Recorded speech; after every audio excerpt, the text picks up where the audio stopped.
Halo semuanya, semoga kalian semua dalam keadaan baik. Kali ini saya akan membawakan ringkasan cerita dari film Purity Files 2019, sebuah film thriller asal Amerika Serikat yang disutradarai oleh Sam Irving.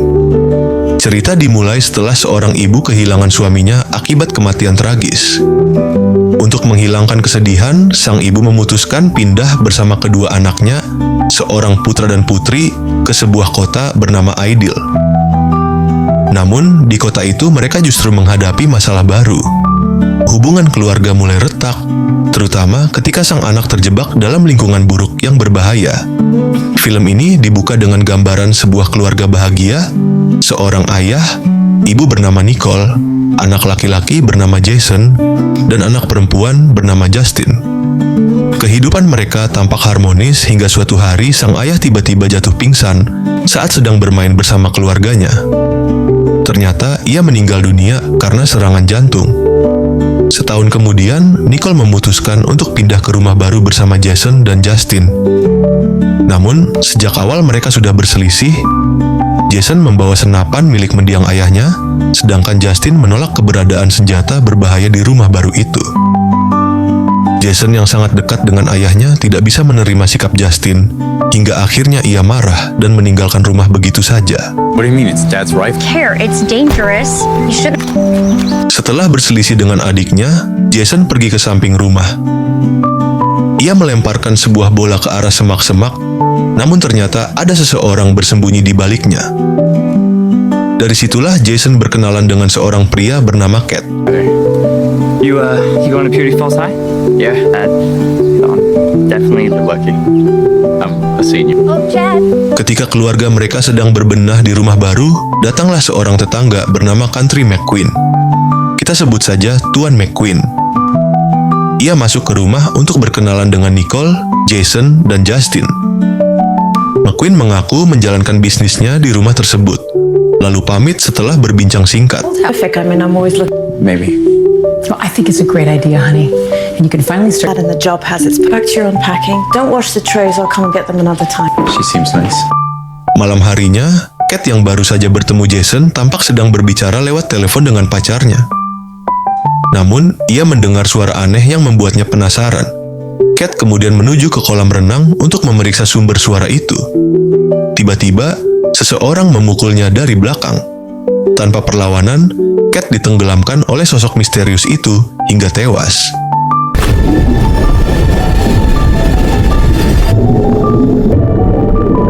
Keesokan paginya, Jason dan Justin memulai hari pertama mereka di sekolah baru. Ternyata, ibu mereka juga bekerja di sekolah tersebut sebagai seorang guru. Saat Jason berkeliling sekolah, ia pun berkenalan dengan seorang anak laki-laki. Anak laki-laki yang baru dikenal Jason di sekolah ternyata bernama Daniel. Ia merupakan anggota tim gulat di sekolah meski belum terlalu mahir. For it, man. And why not?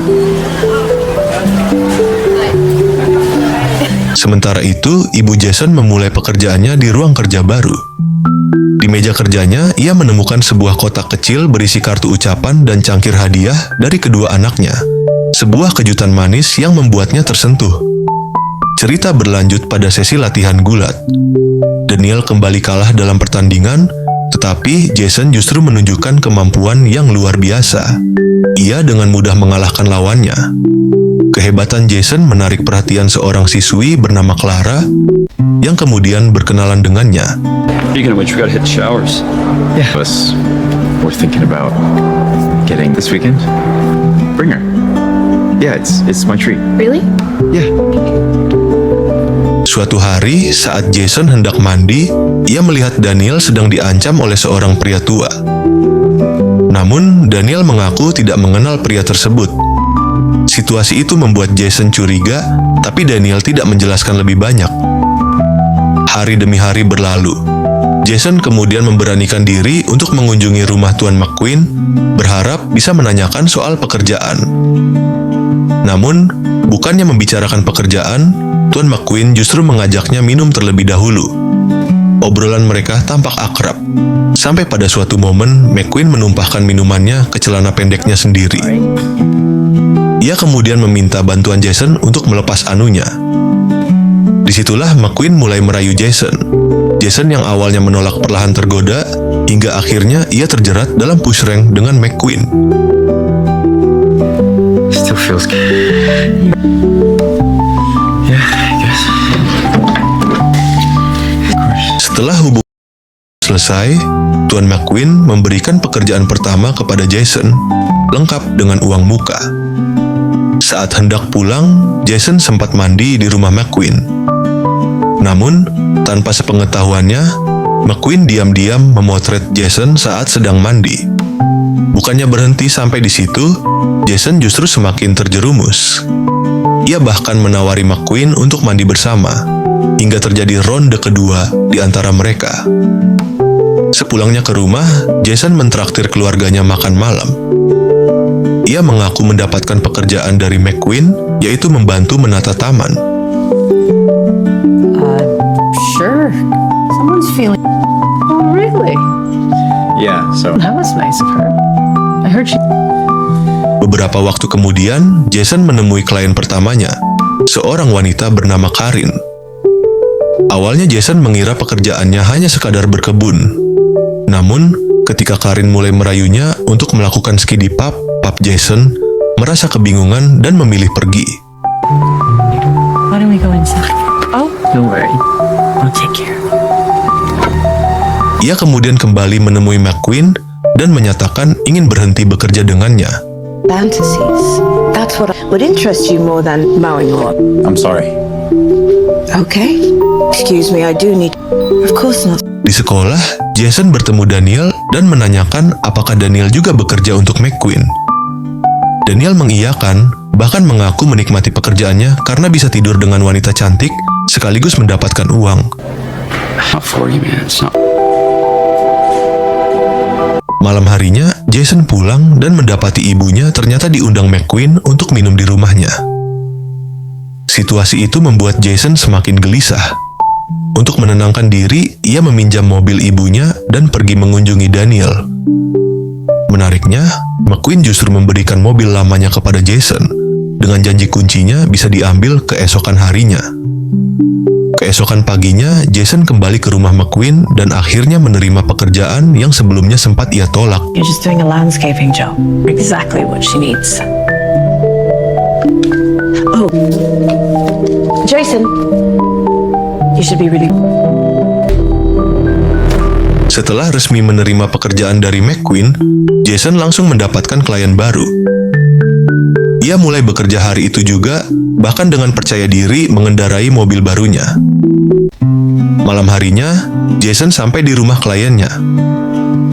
Sang pemilik rumah, seorang wanita, menyambutnya dengan ramah.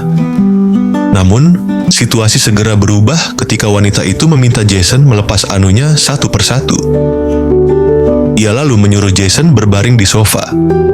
Tak lama kemudian, wanita itu pun ikut melepas anunya, dan akhirnya mereka terlibat dalam permainan kuda lumping. Jason merasa seperti mendapatkan kekuatan baru setelah pengalaman itu. Usai semuanya selesai, ia menemui McQueen untuk menyerahkan sebagian uang hasil pekerjaannya. McQueen pun memberikan bagian upah untuk Jason, serta menambahkan daftar klien baru untuknya. Dengan uang yang ia peroleh, Jason membeli sebuah kalung dan memberikannya kepada ibunya sebagai tanda kasih sayang. Di sekolah, Jason tetap berlatih gulat bersama Daniel. Ia sempat bercerita bahwa kini ia bisa mendapat klien hampir setiap malam. Namun, ketika Jason mencoba mendekati Clara, gadis yang ia sukai, Clara menolak ajakannya jalan. Clara rupanya sudah mengetahui pekerjaan tidak terpuji yang dilakukan Jason. Malam pun tiba. Jason kembali menjalani pekerjaannya dan kali ini ia mengunjungi rumah seorang klien baru bernama Inem. Awalnya semua berjalan lancar, namun saat mereka masih pemanasan, tiba-tiba suami Inem itu pulang ke rumah. Jason panik dan segera bersembunyi di balik lemari. Dari tempat persembunyiannya, ia justru harus menyaksikan sang suami push rank dengan Inem. Kesempatan itu membuat Jason memutuskan kabur diam-diam. Sayangnya, ikat pinggangnya terjatuh dan tertinggal di rumah Inem. Keesokan paginya, Jason menemui McQueen. Ia dimarahi karena insiden semalam nyaris membuat rahasia mereka terbongkar. Jason pun merasa muak dan memutuskan untuk berhenti bekerja. About this conversation. That is all you care about. Jason! Di sekolah, Jason bertemu dengan Daniel di ruang ganti. Ia memberitahu Daniel bahwa ia sudah tidak ingin bekerja untuk McQueen lagi. Setelah itu, Daniel pergi mandi. Namun, saat Jason hendak keluar, lampu tiba-tiba padam dan pintu terkunci. Dalam kegelapan itu, muncul seorang pria misterius yang mengancam Jason. Ia memperkenalkan dirinya sebagai Benjamin, orang suruhan McQueen.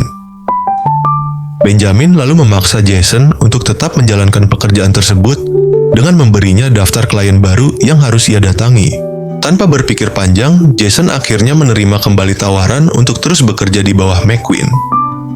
Beberapa waktu kemudian, ibu Jason menghadiri pesta yang diadakan di rumah McQueen. Ternyata sebagian besar tamu di sana adalah para klien McQueen. Daniel juga terlihat sibuk bekerja dalam pesta tersebut. Suasana pesta tiba-tiba menjadi tegang ketika seorang wanita menjatuhkan gelas. Wanita itu ternyata adalah klien Jason yang sebelumnya gagal bermain dengannya karena suaminya pulang tiba-tiba. Ia lalu diajak McQueen keluar untuk berbicara lebih lanjut. Wanita itu menuntut ganti rugi kepada McQueen. Ia marah karena ikat pinggang Jason yang tertinggal di rumahnya ditemukan oleh suaminya. Akibatnya, ia diceraikan dan kehilangan seluruh warisan. Setelah melampiaskan amarahnya, wanita itu pun pergi meninggalkan rumah McQueen. Di saat bersamaan, Jason kembali masuk ke rumah dan sempat berbicara dengan Daniel. Namun, Jason kemudian dipanggil untuk sesi foto bersama. Saat ibunya menuju toilet, ia salah masuk ruangan. Di ruangan itu, ia mendapati Daniel baru saja selesai melayani salah satu klien. Ibu Jason yang ikut melihat kejadian itu pun terkejut dan tampak sangat syok. Malam harinya, Benjamin, anak buah McQueen, mendatangi rumah Inem. Ia bermaksud memberikan uang ganti rugi kepadanya. Namun, Benjamin justru menawarkan dirinya sebagai pengganti jasa bagi Inem. Inem setuju, tetapi ketika ia membuka amplop yang diberikan Benjamin, isinya ternyata bukan uang seperti yang ia harapkan. Benjamin yang mencoba menawarkan diri kepada Inem malah berakhir tragis. Inem ternyata menyimpan pistol di lacinya. Saat Benjamin hendak mencekiknya, Inem berhasil menembaknya.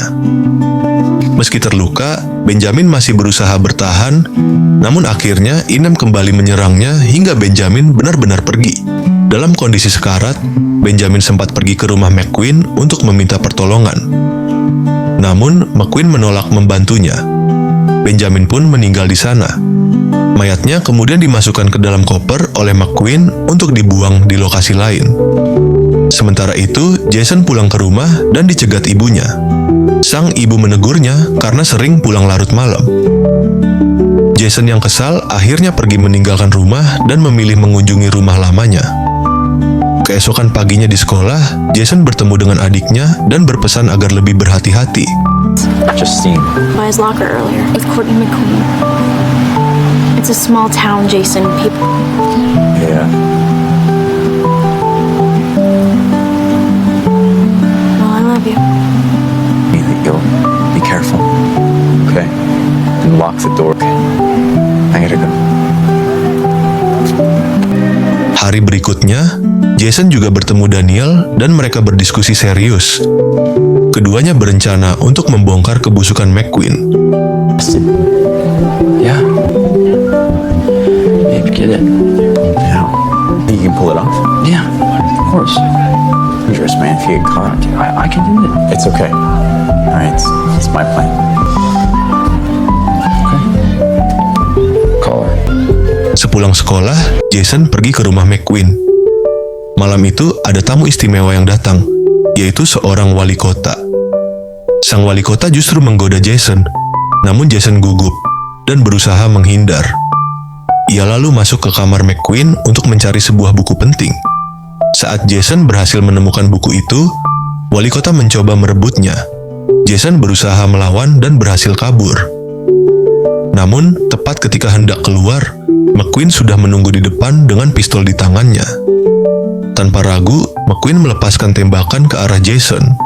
Setelah McQueen menodong Jason, wali kota yang ada di lokasi sempat menyaksikan kejadian itu. Namun, ia memilih pergi dan tidak mau ikut campur dalam urusan mereka. Jason kemudian dipaksa menuju garasi rumah McQueen. Sementara itu, adiknya mengintip dari jendela, menyaksikan semua dengan cemas. Ibunya yang merasa curiga lalu mencoba menelepon Jason, tapi tidak dijawab. Akhirnya, ia langsung pergi ke rumah McQueen dan menyuruh adik Jason tetap tinggal di rumah. Saat masuk ke rumah McQueen, sang ibu berhasil menemukan Jason. Di waktu bersamaan, ibu Jason melihat McQueen sedang memegang pistol. Ia berusaha mencari senjata, namun belum sempat ketemu. McQueen kembali ke ruangan tempat Jason bersembunyi. Jason yang masih terikat tidak bisa berbuat apa-apa. Situasi pun semakin kacau.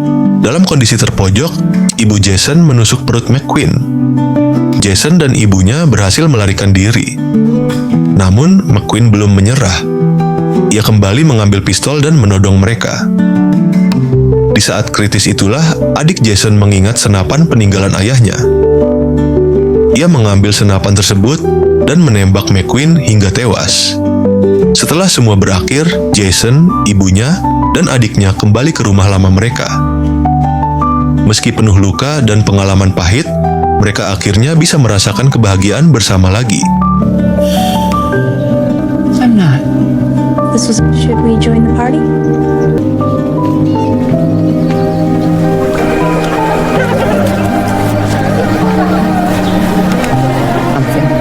Don't be afraid of our old memories.